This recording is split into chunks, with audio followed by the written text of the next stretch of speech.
Let's jump right in. 6 tips for effective speech writing. The first tip is know your audience. Young, old, rich, poor, male, female, ethnicity. Know the demographics of your audience.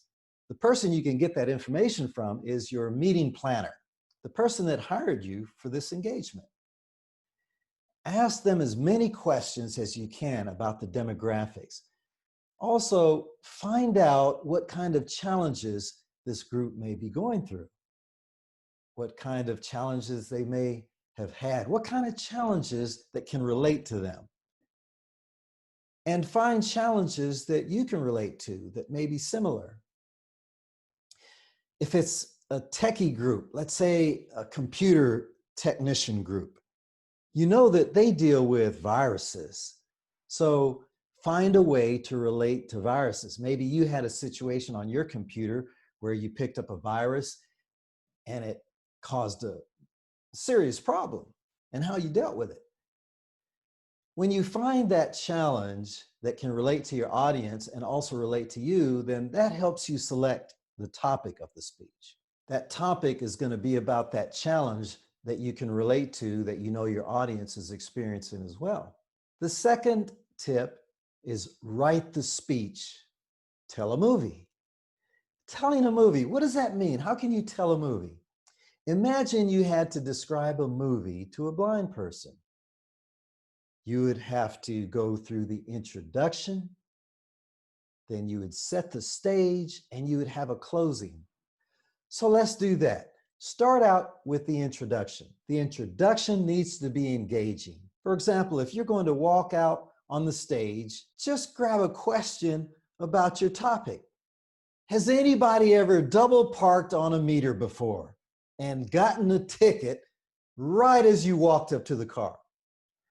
Just a question that you can grab the audience with. The show Breaking Bad used to be really good at that. They would start out and it looked like it was right in the middle of the movie.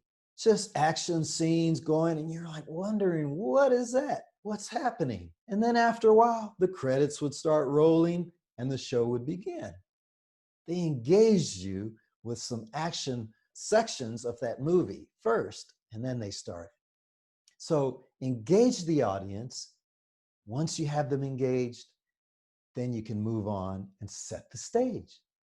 Setting the stage, basically, you want to talk about the characters in your story, introduce the characters, who they are, how they relate to you, talk about yourself. Whatever it is, just set the stage. Describe the movie. Tell what the movie is going to be about. And be descriptive. Appeal to their senses. Use flavors, aromas, touch, sight. You know, you want them to feel it. You want them to taste it and hear it. Use all the senses and relate that to the audience. Remember, you're describing a movie to a blind person. So you have to be very descriptive. The next tip is creating the problem or elaborating on the problem. Sometimes you may not have a problem or an issue to deal with, so you have to invent one. But if you found a challenge that your audience may be experiencing, just elaborate on that problem. That's going to be the issue that you're going to be dealing with. So address the problem and make it only one. If you have more than one, then it's going to get convoluted. This movie is only about one topic, just one subject. So elaborate and address that subject. Also, talk about how you dealt with it. It's a subject that relates to you. It's a challenge that you also went through. So you can talk about how you dealt with it, the lesson that you learned from it. If there's a lesson learned, then there's an opportunity for you to teach that lesson. A lesson learned, a lesson taught. So talk about how you dealt with this challenge, what experience you had when you went through it, and the lesson you learned. That's what you're going to give your audience. Don't be afraid to embellish. It might be a little boring story. Well, go ahead and embellish, stretch it out.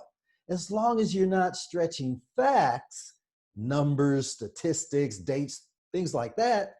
But hey, if the fish you caught was this big as opposed to this big, that's okay. It just adds more flavor to your story, makes it more interesting. And that's what you want to do, is make it interesting. So don't be afraid to embellish. The fourth tip is the closing scene. We're going to close this movie out, but you have to decide whether it's a series or a standalone movie. We know what a series is. There's going to be a part 2 and a part 3. A standalone is, this movie is it. There's not coming a second part. This is everything. It's all inclusive. Okay, so if you have a series, here's what you do. Don't tie up all the loose ends. Leave some unresolved stories. Once I gave a speech, and during the evaluation, someone said, you talked about how you made a lot of money in this business that you started, but you didn't elaborate. You didn't tell us about that business. I wanted to hear more.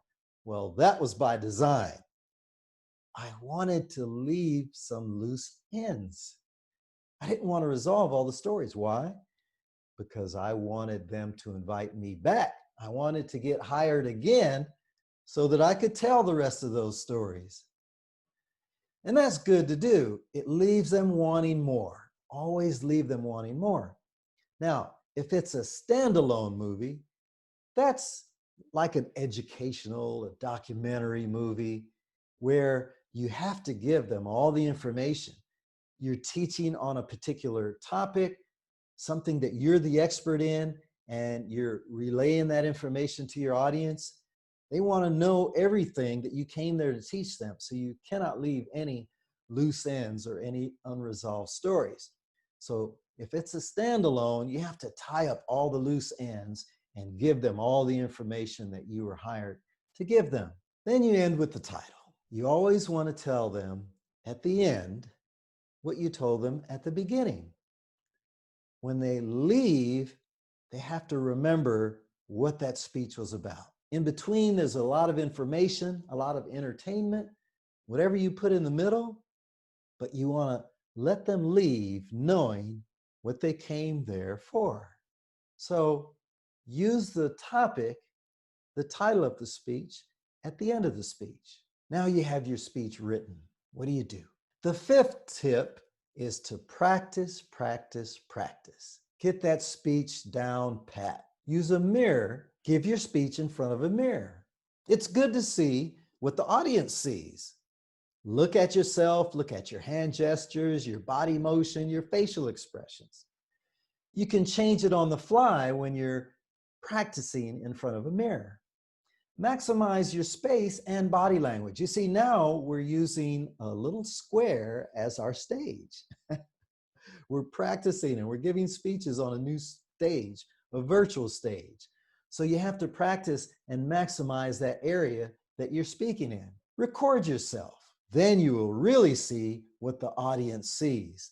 Any corrections you need to make, you can do it at that time. Record yourself and view that recording. Now you're ready to give the speech, but are we ready for stage yet? No. The sixth step is try it on test groups. Hopefully you can find some empathetic or sympathetic friends that will let you give that speech in front of them. Ask them for honest feedback. You don't want people just being kind to you and tell you how good that speech is when there's blatant mistakes that can be corrected. So ask them to be brutally honest with you and give you honest feedback. If you can find more than one group to give that speech to, that's excellent, because now you can compare the feedbacks from one group to the next and come up with an average. You decide what you like based on the opinion of the different groups that you've spoken in front of. So once you come up with a speech that you're happy with, now you're ready to take it on stage. Thank you for watching 6 Tips for Effective Speech Writing. I'm Joseph Tapper.